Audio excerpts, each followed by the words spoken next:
time to go on the record with WRAL News. Thanks so much for joining us for On the Record. I'm Lena Tillett. How did we get here? To this crisis within Durham Public Schools. We're talking about a month full of protests, call-outs, passionate school board meetings, even children unable to go to school. It actually started like this. Greetings, I am Dr. Alvira Lassane, Assistant Superintendent of Human Resources. I am excited to share with you the results of the Durham Public Schools Classified Compensation Study. You have been patient and anxiously waiting, and the moment has arrived. All classified employees will have an increase. Finally, legacy steps for existing employees will largely be maintained. However, new employees must submit appropriate verification forms to be awarded steps for experience outside of DPS. This really pleasant video was sent to DPS employees back in October. You heard it there briefly. The raise is applying to a category called classified staff. That group includes physical and occupational therapists, instructional assistants, cafeteria workers, and transportation staff, excluding the drivers. It affects roughly 2,000 employees in DPS. The HR superintendent there mentioned a compensation study by an outside consulting group, but it was DPS's job to determine what was actually feasible in their budget.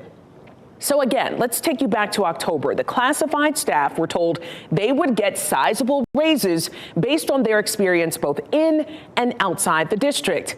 Well, then came January 12th and 13th. That's a Friday and Saturday night, by the way, where district employees got very different emails. One employee shared it with us. It says, quote, "A recent audit of salary payments made since October of 2023 has revealed that errors were made when assigning employees to their correct step on the new 2023-2024 salary schedule. And as a result, some employees, including yourself, were paid at an incorrect higher step." So again, we're back at the question, how did this happen? Why did it take months to notice that the district's numbers were just off? Students have lost 4 days of school because of protests. The chief financial officer has resigned. And then the bombshell, the school's very well-liked superintendent, Dr. Pascal Mubenga, resigned. Moments after that happened, he talked to me exclusively about why. I'll say this, my apologies to the Durham community. Our kids, our families, they deserve better. It's very unfortunate that we get to this point. But there are a lot of great things that we have at Durham Public Schools, and we have qualified folks with a good intent and good folks that will be able to continue this work. So right now, the DPS school board has been wrestling with 4 options to try to right the ship here that will inevitably leave some people unhappy. Tonight, our panel will take us through this unusual and disruptive pay debacle in DPS. WRAL's Durham reporter Monica Casey has been at nearly every DPS rally and board meeting over the last few weeks. Eric Houck is an assistant professor at UNC Chapel Hill School of Education. Part of his expertise includes local district school finance policies. Okay, spot on. And Heidi Jo Hetland is a physical therapist at Durham Public Schools, again, part of classified staff. Ms. Hetland, I'd like to begin with you. Obviously, this directly impacts you. You've been a physical therapist now for 30 plus years. You've been with DPS, though, for the past couple of school years, correct? Year and a half. How did you feel when you learned that you'd be getting a sizable pay raise?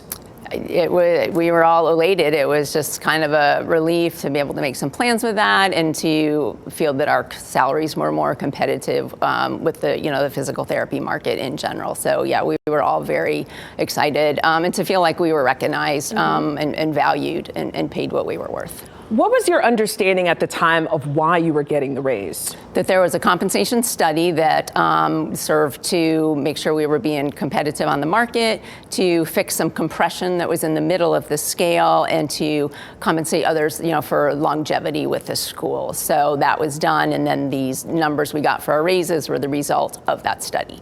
Okay, and if you can tell us, I know I said a 20% pay raise is what you would be getting, or that's what you have been getting, I should say, since October. Practically speaking, I mean, how does that higher pay help you in your life, everyday life? For me, given my age, it helps me plan better for retirement and to just go ahead and take care of that, and a little more cushion to take care of some medical bills and some things like that. So for me, it was just the planning ahead with that. So then you get an email on January 13th. You shared the email with me, got it at 11:47. That's a Saturday night, saying that essentially your raise was being revoked. Right. How did that feel? It numbing at first, just not really sure that I was reading that correctly, and then just kind of, heart sunk that what is, just kind of shock and disbelief, and how can they possibly change my steps? That's changing the terms of my employment. Like, how can they just do that, and how can they just change my salary like overnight like that? With like, it seemed blindsided to just get that out of the blue in the middle of, pretty much the middle of the night on a holiday weekend. Did you think it was almost an error, the fact that you got it on a Saturday night? I think from some talk of, some things happening and the hints of it in the news, there may have been payroll error, so I thought something would be coming, but I didn't realize that's what it would be. So the amount of the change in my step and my salary definitely were a big shock and unexpected. So tell us about the step. You went from where to where? I was on 33 based on me being a licensed physical therapist for 33 years, and since I've only been with Durham Schools for a year and a half, I'm now at step 1. 33 to 1. Yeah. Was that insulting for you? Very, very much so. Very much. That's a lot of hard work that, the therapists come in, and we may have worked in hospitals or home health and gain a lot of valuable experience that help us be better therapists in the school. So they were just kind of devaluing that and saying pretty much whatever you've done before you've come to DPS doesn't count. Monica, you've been at some of these rallies and protests, many of them. The frustration and the anger is real. Describe what you've been hearing and what you feel in terms of where people think that they plan to go with DPS moving forward. Yeah, I think Heidi Jo covers it really well with that disbelief that a lot of people felt. There was a feeling of elation when they got these raises to get them up to that market level. And the protests that I've been at, people are frustrated. There's almost a sense of panic. I've heard from people who quit a second or even a third job when they got that raise, thinking, I only have to do this one job now and I can make ends meet. So a lot of panic. I also want to point out the number of parents we have seen at these protests. Of course, this is about classified staff, but we have seen Durham families, parents even bringing their children who might have been out of school that day to participate in these rallies. Sometimes it's after school at the school board meetings, and we've seen certified staff, teachers coming out to support their coworkers and colleagues. In terms of what's next for some of these employees with DPS, we have heard from people who have said, I'm done. I'm going to go somewhere else. Wow. Where they're going to count my steps. There was a man who spoke at a school board meeting and told them the next day would be his last with DPS, and that he had found other employment and would be gone on Monday. So the impact of this really can't be overstated. And Ms. Hetland, you said something to me that frankly broke my heart. A lot of these instructional assistants and PTs work with children with varying abilities, and just thinking of a family that gets used to a teacher that works with their child who may have special needs, the threat that they would leave, that must be really difficult. Yeah, and these students that are in special programs, they stay in the same classroom for years. They don't move from year to year, so they really do become like a family with the teacher and the instructional assistants, get to know the parents, and they get to know the children. And so, yeah, it's really hard when and I've had, instructional assistant leave who was very close with helping to do the things that I trained them to do in the classroom and just helping this child. And because of this, she's left, and it's just really heartbreaking. And I just hope every day when I go into school that, that all the people are still there. And if, I certainly would respect if they've decided to leave, but it's heartbreaking when I find out that very valuable employees are gone. That plays such a critical role. Professor Houck, help us understand what this compensation study was trying to accomplish specifically for classified workers. Sure. Well, first of all, it's commendable that there was even a focus on classified workers. Most of the time when we're talking about salary issues in the school finance and policy context, we're talking about certified staff, teacher raises, teacher bonuses, and teacher steps. So even paying attention to classified staff was a virtuous initiative. The issues that Heidi brought out are clear. So a lot of classified staff come in from outside of school systems with external experience. And one of the key questions is, how do you value that experience? Monetarily, how do you value it?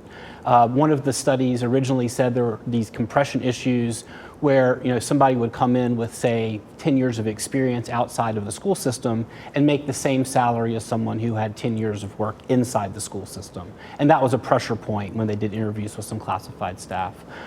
So one, just the level and amounts of money, because classified staff do have other options in private sectors and other public sector work. Over time, the trade-off that we've assumed with public sector employees, that they get better benefits in terms of retirement and health care after retirement, those have been willed away a little bit. For example, state employees no longer are guaranteed health care in their retirement by the state of North Carolina.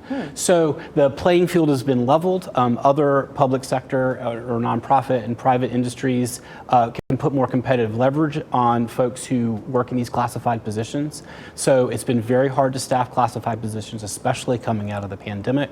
And I think the study was designed to address all of these issues at once, sort of an omnibus approach to make a series of policy changes, implement them all at one time, and then have a salary schedule that the system and the district could use for years into the future. I want to ask about how DPS compares to other districts in terms of experience. We do have to take a quick break. We'll be right back. Stay with us. Welcome back. We are discussing the real-world impact of revoking salaries in DPS and what that will have on workers' lives. I want to talk about the norm within school districts in terms of how they value experience both in and outside of districts. Professor Houck, is DPS, their attempt to try to value experience outside the district, is that normal? Was that something that was unrealistic to begin with? It's not outside the norms, and could be considered a normal practice across districts. So many districts will take, some districts will take a one-to-one approach, some districts will take a fractional approach, say 2 years of outside experience will translate to one additional step.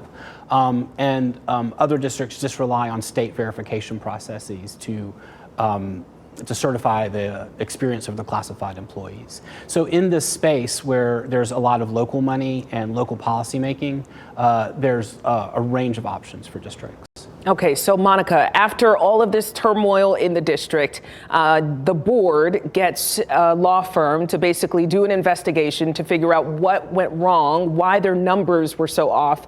Tell us what the main takeaways were for you in terms of this report that was released. The report really showed a breakdown in communication between finance and HR, essentially the left hand not talking to the right one. The CFO, Paul Lasore, according to the report, asked the consultant that he was working with to run the numbers, including all years of service with the salary study. How much would it cost? They came up with $20 million. The report says he then told them to rerun the numbers and only count state years of experience. Then they came up with $10 million. So that's the difference that we're looking at. He took that $10 million and ran with it, making the budget for the rest of the year. This was back in February of 2023. So for months, the school board was told it will cost $10 million to implement the salary study. And when I say implement it, it means essentially give those raises, that they thought that price tag was $10 million. Lasore realized there was an issue in November, according to the report, and employees got that email in October that the raises were coming. So pretty quickly, once they started paying, they realized there was an issue. He informed Superintendent Mubenga, who then informed a couple of members of the board in December. It was 2 members who happened to be in the office. He came across them and said, "We have a problem. I don't have the numbers yet, but we'll deal with it after the holidays." That got us to January. Okay. So they kicked the can down the road, but suddenly it was incredibly urgent. Can you explain that kind of confusion there? I think that's one of the questions that's not really answered in the report at this point. There was a desire for LeSueur and Mbanga to communicate with the consultants when they realized there was an issue, and the consultants also did some investigating into what had happened. So we have some of that information as well, but in terms of why something wasn't done immediately, I think that's $1 million or $10 million question at this point. Professor Houck, what stood out to you in that report? Well, and I think relevant to this question, school districts are not the federal government. They can't run a deficit. And so there are some real time pressures brought about by the fiscal calendar of, you have to land the plane, and column A and column B have to be in agreement, which speaks to that. I think also seeing in the report that there was some lack of communication, knowing that through the pandemic, one of the things that's happened is that school districts have prioritized sort of classroom instruction and really thinned out the ranks of central office administrators. And I don't know this for sure, but it feels like everybody in the central office was carrying a pretty broad span of control with a lot of direct reports. And that's the first thought that came to mind when I read the Tharrington Smith report. Ms. Hetland, I guess just on a practical level, again, this is impacting you. This is affecting you directly in your bank account. Do you give DPS grace for apparently not getting their math right? Or is the genie out of the bottle? I mean, once they start giving you all higher salaries, and you've gotten it now since October, that's what you expect moving forward?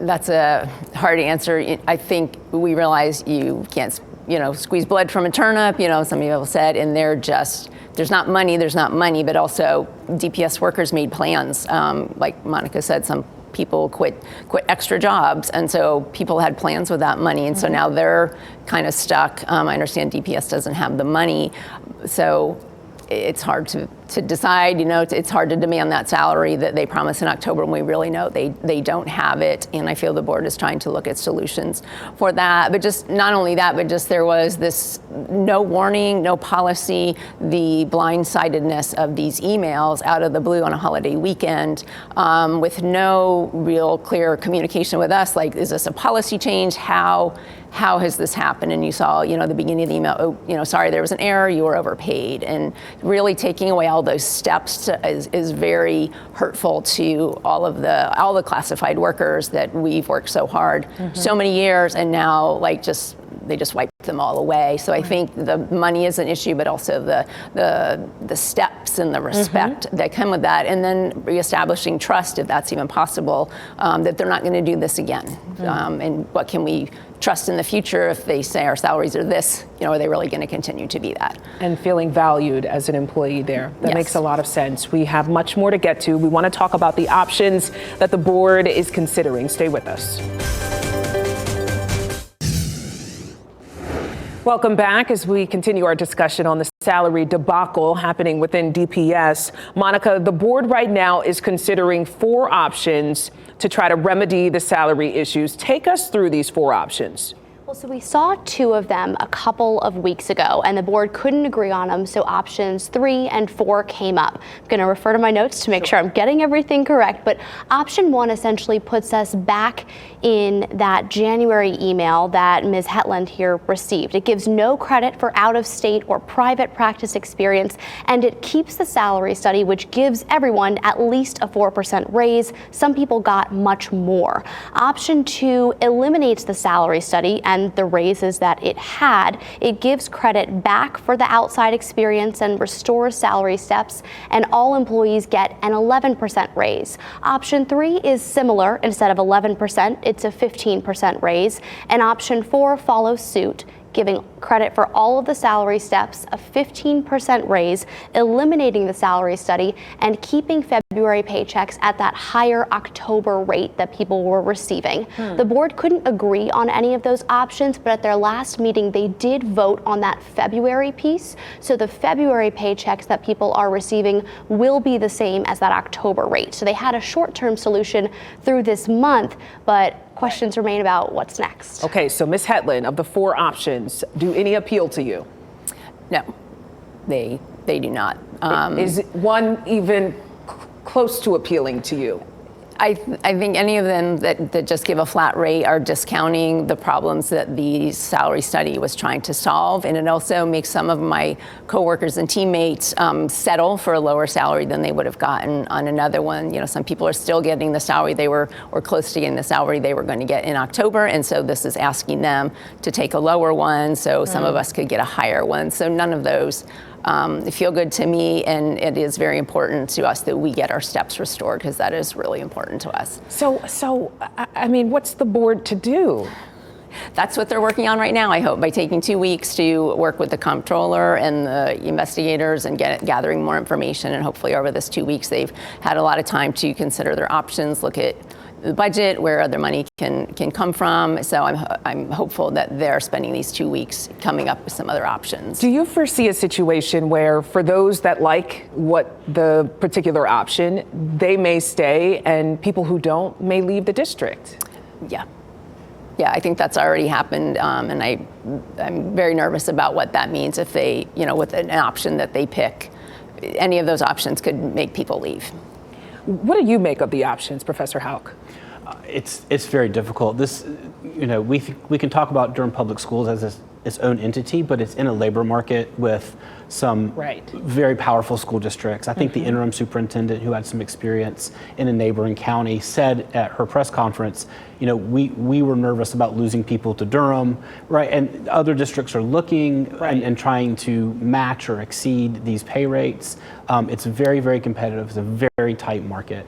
I think a general rule of public policy is if you give somebody something, you don't take it back. So I think that's a first principle of kind of good governance, if you're able to float that cost, right? And that's another factor of putting pressure on the system that they have to think about. I did want to introduce something else here, what the state could possibly do. And the interim superintendent you just mentioned, Catty Moore, and also a board member talked about that. Let's take a listen.